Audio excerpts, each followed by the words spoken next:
The Secrets of Star Trek is brought to you by the Star Quest Production Network and is made possible by our many generous patrons. If you'd like to support the podcast, please visit sqpn.com/give. You're listening to The Secrets of Star Trek, episode 159. Captain to bridge. Spock here. Make it so. Surrender is not an option. Attention crew of the Enterprise, this is James Kirk. We are all explorers, driven to know what's over the horizon, what's beyond our own shores. We would have helped you get home if you had asked. That's who Starfleet is.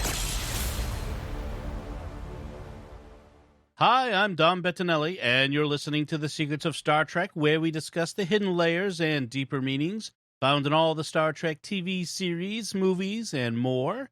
And today we're discussing the first season Discovery episode, What's Past is Prologue. Joining me today on the panel are Jimmy Aiken. Hi, Jimmy. Howdy, Dom. And Father Cory Stika. Hi, Father Cory. How's it going? Very well, thank you. Folks, please share the podcast with your friends. Help us grow this community of listeners. It's been growing great, and we love to hear from new and continuing listeners all the time. And we hear that we're reaching more folks, and that's entirely because of you. You are helping us grow, and we really do appreciate that. So this is, as I said, the first season episode, What's Past is Prologue, continuing the Mirror Universe arc of Discovery being over there. And Jimmy, could you give us a quick recap of this episode? The story so far. Loathsome Gerald has been caught observing the sun through a telescope, and his squint is now permanent. Yeah, that's not actually this episode. That's Rawlinson's, as some of our British listeners may recognize, that's Rawlinson's end by the British writer and eccentric Vivian Stanshall. He always thought the most interesting part of the story was the story so far recap. That's funny. And he wrote a bunch of recaps like that. So this episode is basically an action episode with some speech making thrown in, so not a lot happens. On board the Emperor's ship in the Mirror Universe, Captain Lorca reunites with his followers and stages a coup against Emperor Georgiou. Lots of people die as a result, but Lorca succeeds. Lorca asks Burnham to join him on the dark side so they can rule the galaxy together, but she says, no, that's impossible. Meanwhile, the crew of the Discovery works out a plan to destroy the mycelial reactor glowing ball thingy at the heart of the Emperor's ship. To do this, they need to bring down the containment field around the central orb. They need to shoot the orb with photon torpedoes, and it's down. So this is basically Star Wars A New Hope, only with a much larger exhaust port. Or, no, it's Return of the Jedi. It's totally, because they have to fly into the middle of the ship. That brings me, okay. Sorry. They fly into the middle of the ship. In any event, this destroying the reactor will stop it from poisoning the mycelial network and destroying all life in all universes because the stakes have to be super cosmic. In the end, Michael and Georgiou stage a two-person counter coup against Lorca and very improbably win. The new Emperor, Lorca, then plummets down the reactor shaft and is disintegrated by the glowing ball at the center. The Ewoks celebrate on the forest moon. Michael grabs Georgiou against her will, and they beam over to the Discovery together. Discovery blows the reactor ball thingy, and they ride the shockwave back to the Prime Universe, where they discover they have overshot by 9 months, and the Klingons have apparently won the war. The end. Mm-hmm. Okay. Thanks for joining us. Yeah, and eventually, Lorca will inhabit a clone body. Yeah. Have this wayfinder back to the Mirror Universe. Yeah. That's right. That's right. Until now, I never realized how much this episode is basically Return of the Jedi. That is awesome. Return of the Jedi with a little Stephen Moffat. The whole universe is going to be destroyed, and it's not even just the whole universe; it's all universes ever and ever and ever.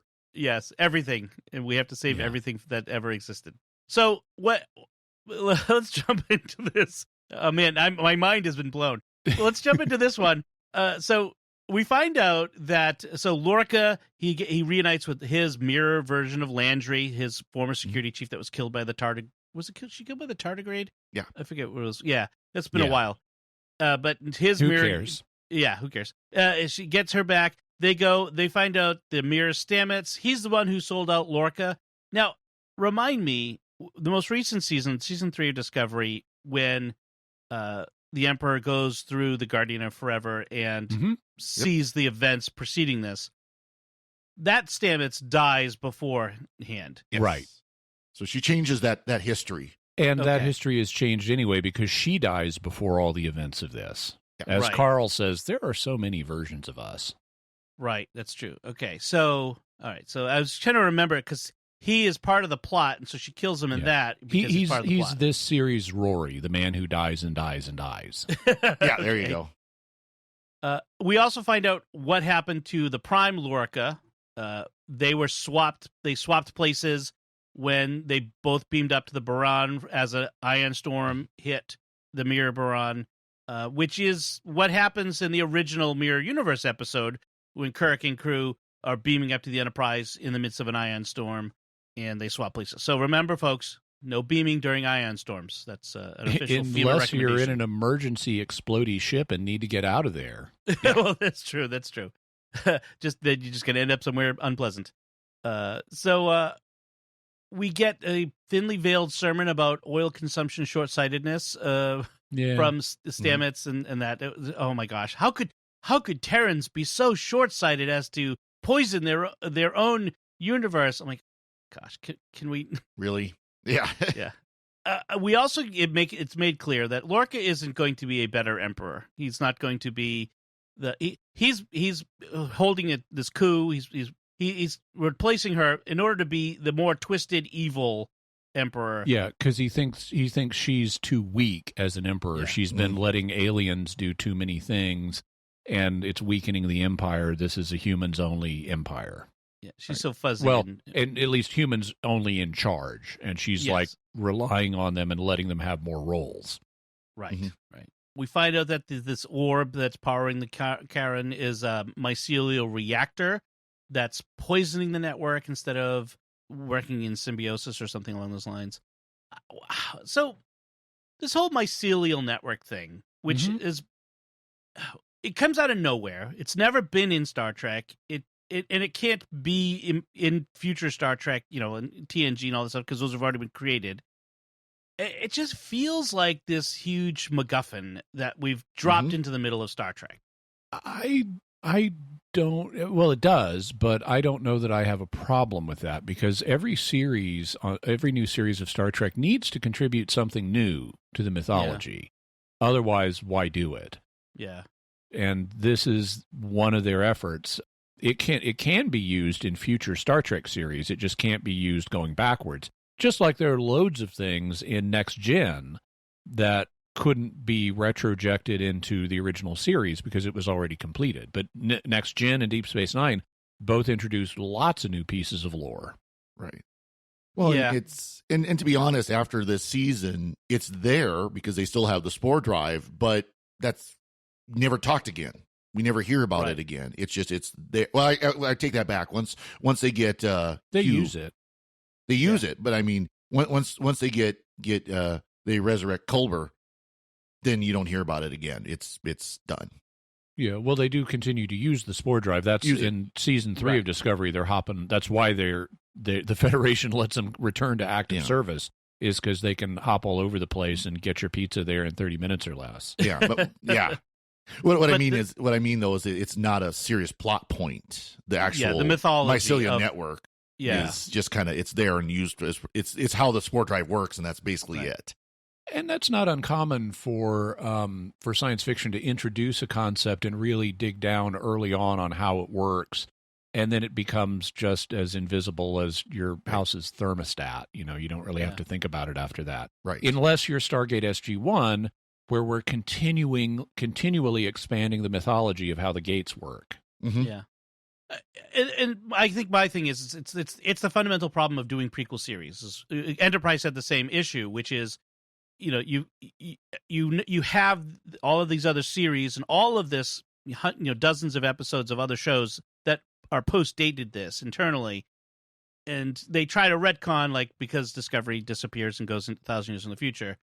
Which actually I think is probably the best thing you could do for Discovery, frankly, is put it in the future, and then we can have all new things and not stop worrying about why this doesn't fit into the world we know and messing with the world we know. So I appreciate that. But I also this is my little rant against prequel series. I'm tired of minding the past. Man, let's go into the future. All those World War II movies, they're so, I mean, you know how it's going to come out. I mean, Yeah.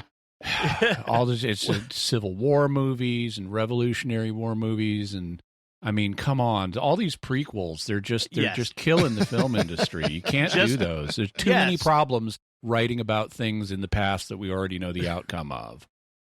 Well, okay. So yes, that is one way of looking at it. But this is the problem here is when you're dealing in a fictional universe, you don't have the constraints that you do when you're dealing with real history, which is you can't have the Nazis win or the Japan if you're win. right alt universe. But yeah, I understand what you're saying. Yeah. But it's all just right. It's all just challenges to the writer. In order to have a well-constructed story, it has to exist in a universe with rules. Mm-hmm. And otherwise, it's just an incoherent mess that's just some kind of wish fulfillment fantasy or torture fantasy or whatever it may be. In order for a story to work, it has to exist in a universe that has rules that you can test but not break. And in a prequel, you just know some of the rules going in. And if you're a good writer, you can work within those rules, and you then use them to generate good story. An example of that is Deep Space Nine. Now, it's not a prequel, but they got a studio mandate, you will take Worf. Right. And that was not part of their plan. But one of the rules of Deep Space Nine suddenly became Worf is now going to be a main character. Mm-hmm. And Ira Steven Burr and the crew said, and the writing crew said, okay, we're going to own that and we're going to turn it to our advantage. Right. And that's what a good writer does with the limits that are with the rules that exist for the universe. In the case of, I would actually look at prequels and say, one of the nice things about prequels or other stories set in the past, which is like what a World War II movie is you already have a bunch of the rules handed to you. Right. You don't have to make them up. That's an opportunity. Yes. I guess my complaint is that how often they suck. The writers don't follow the rules that they should be following, whether it's the Star Wars prequels or Star Trek prequels, which is why I'm kind of looking forward to seeing what happens with Strange New Worlds, given how much we like Pike, and seeing if they can do a better job with that. Well, and I'd argue that both Enterprise and Discovery, in their ways, were able to retcon things that were introduced in TNG and DS9 Voyager back into TOS. They were able to fit it into that. Obviously, yes, you can't go back and recreate TOS, but you can use a prequel to bring these things into it that we know now that we didn't know at TOS. Sure. Yeah. And I don't have a problem with the technology stuff that people get like, oh, how could they have holograms? It's 2010s versus the 1960s. Just deal with it. We've talked about it before. I mean, my big issue with Discovery is more of the things they chose to focus on than it is the mycelial network and things like that. Yeah, the ever-expanding cast of weak, vulnerable characters. Exactly. Yes. Let's all work together. Togetherness is the important thing. Anyway, because we're all too weak to tell interesting stories on our own. Exactly. Yes. Hey, it's our occasional Discovery rant sessions. Speaking of characters that we don't really know at this point, Arium actually plays a role, and this is Arium number 1, Sarah Middich, who plays Lieutenant Nilsson in later seasons. So at least that was interesting that one of the characters that we had absolutely no knowledge of suddenly actually gets some part to play.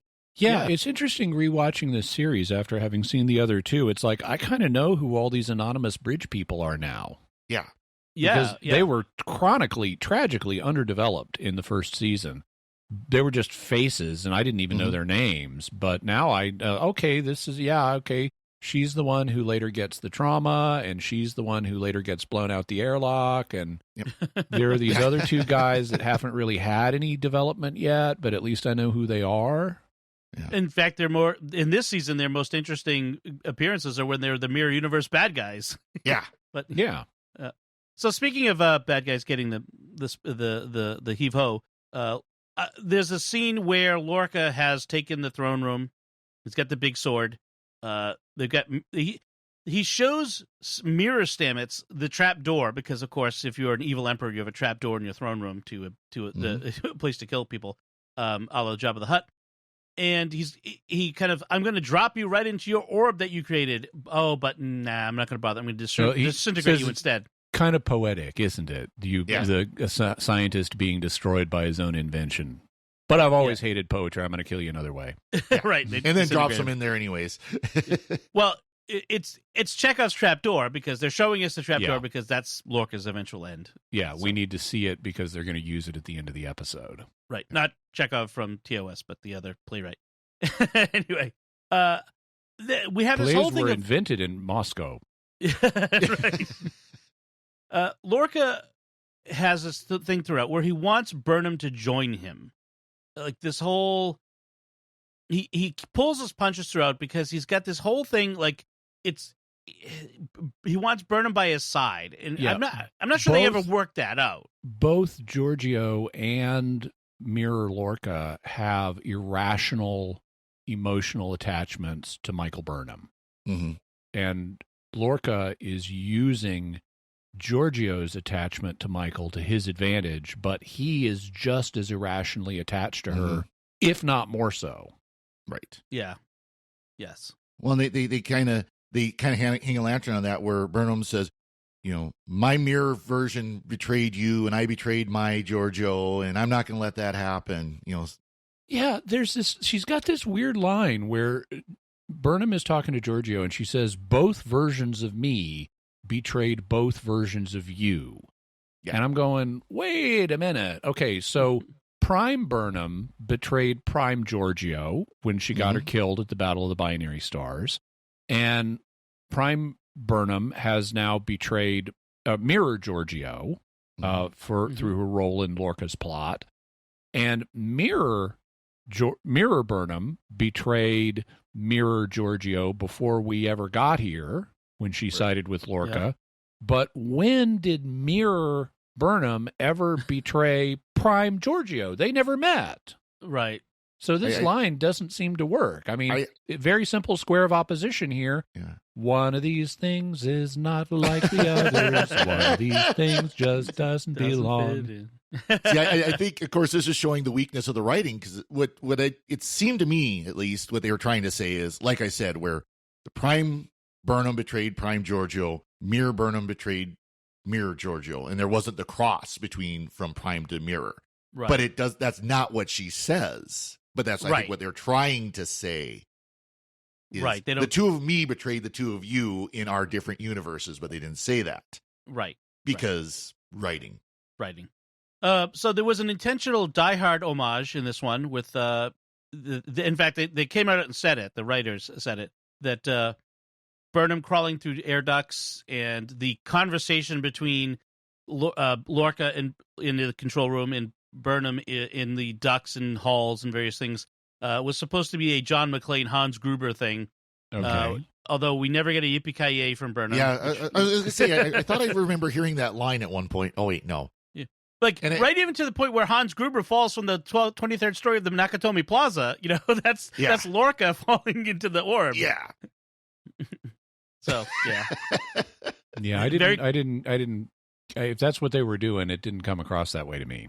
No. Yeah, well, it's crawling through air ducts is a Star Trek thing already. Yeah, so. Exactly. You got to. I mean, have her take off her shoes and make baby fists on the floor or something, and that'll get it across. You're doing the Die Hard, but crawling through corridors and air ducts is like, okay, you got to do more if you want it to be Die Hard. I was going to say, Star Trek uses them so often they actually named them after the designer of those air ducts, Jeffries tubes. Yeah, exactly. We have Lorca's speech about the Federation as a failed social experiment.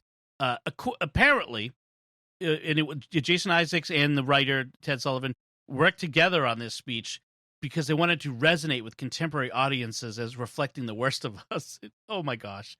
Oh, and there are Trump references in here, too, about we're going to make the empire great again and stuff like that. Yes. It's just so, on the nose, so contemporary politics.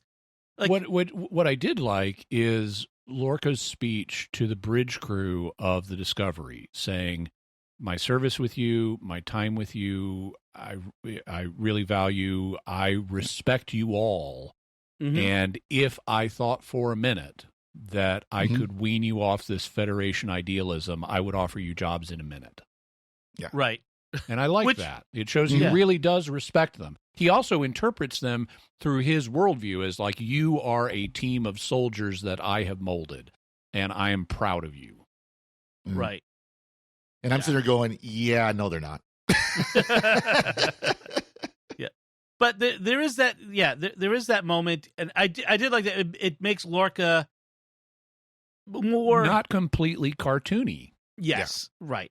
And yeah, exactly. A guy who spending all that time with them as their captain is going to form some attachments, especially as he's role-playing this. Yeah, if he was cackling evil Kirk, he would never have been able to bond with them. The fact he was able to impersonate a Federation captain, right, albeit in wartime, for that long shows he's not just a cackling villain. He's got more to him than that.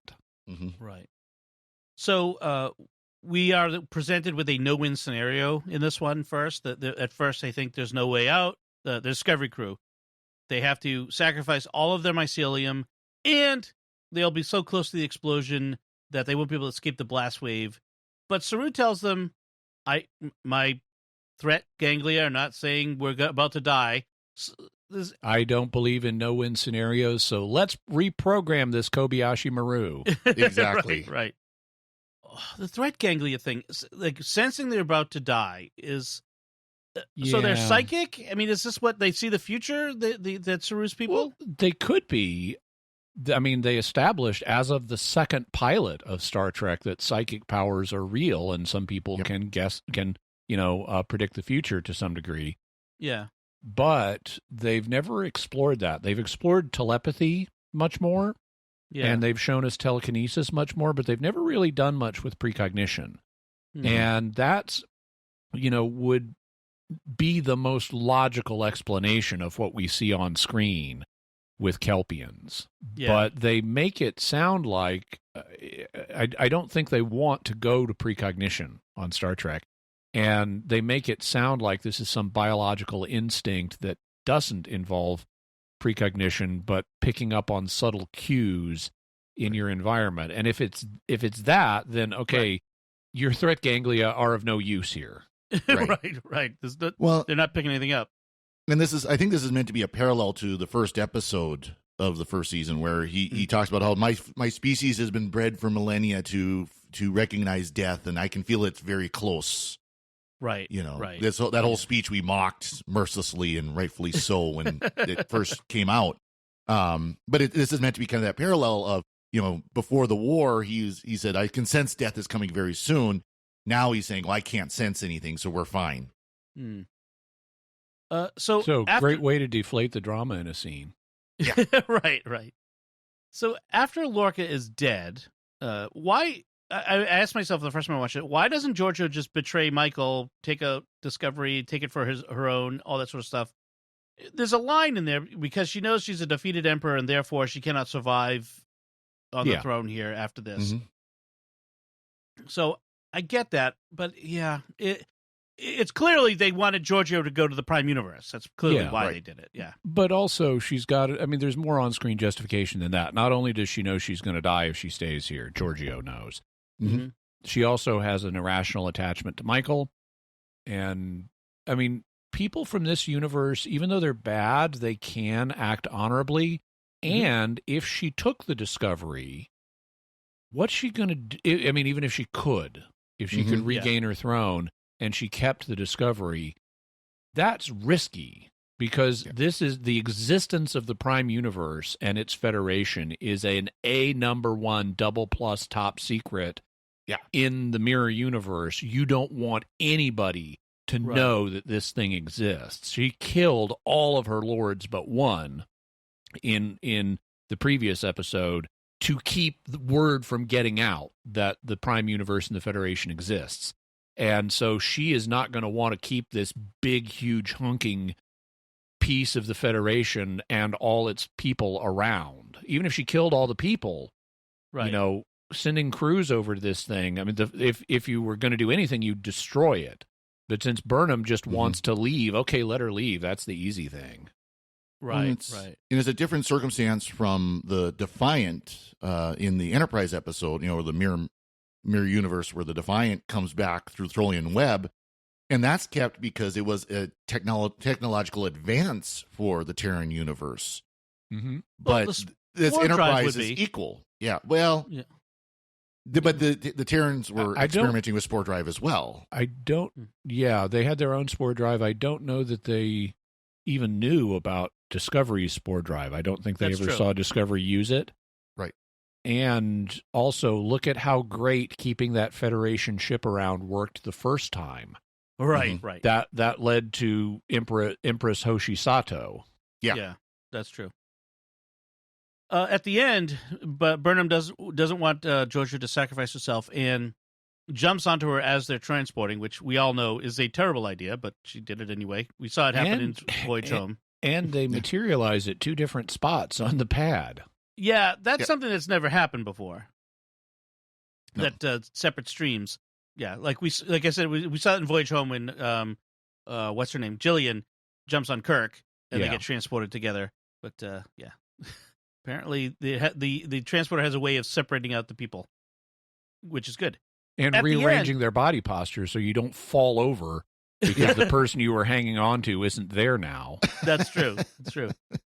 At the end, when we're seeing the spores filling the engine room, and one green spore lands on Tilly and gets absorbed. Dum. Yep. What was I saw something referred to? Oh, that comes out in season 2. What was that in season 2? That's how they get Culber back, because Tilly starts crossing over to the mirror universe or to the Spore universe and meeting her friend, and it's like, we must find the captain, the one who is really, really white. Right. Yeah. Okay. All right. That's right. Now I remember. So they get back, like you said, they're 9 months later. Saru's first thing says, we overshot by 9 months. Mr. Bryce, send a transmission to Starfleet. Then he says, Mr. Reese, update our tactical map. Bryce says, there's no response from Federation, not even an automated one. Then how does the tactical map update? Exactly. Where does that come from? Like, you scan the entire galaxy and now you know where everything is? Like, it's such a huge logical hole. They just tapped into Wikipedia. It's not part of the Federation, so it's fine. Right. Yeah, that's right. Wikipedia is owned by the Romulans now. How'd you like that? Ferengi. It costs money. Yeah, anyway. The Ferengi charging for Wikipedia access. And edits. All right. And that's basically where we end things. Any last notes, Father Cory? Nope, not at all. Okay. Jimmy? So I noticed an evolutionary difference there's more than one evolutionary difference between people from the Prime universe, or at least people from our universe, and people in the Mirror universe. Not only are their eyes more light sensitive over there, they don't have the instinct to not stroll directly into the line of fire. Because during all of the action sequences, whenever a door opens up, you have people from the Mirror universe just strolling out into exposed positions where they know they've got to know you're about to be killed. I can only conclude that the suicide rate in the Mirror universe is astonishingly high because they apparently want to die. They are not doing the logical thing of let's peek around this corner or throw a grenade around this corner or protect yourself in some way and stay in cover. And it's not like you've got a bazillion of them and they charge out all at once. They just stroll into open view knowing they're going to be fired upon. Right.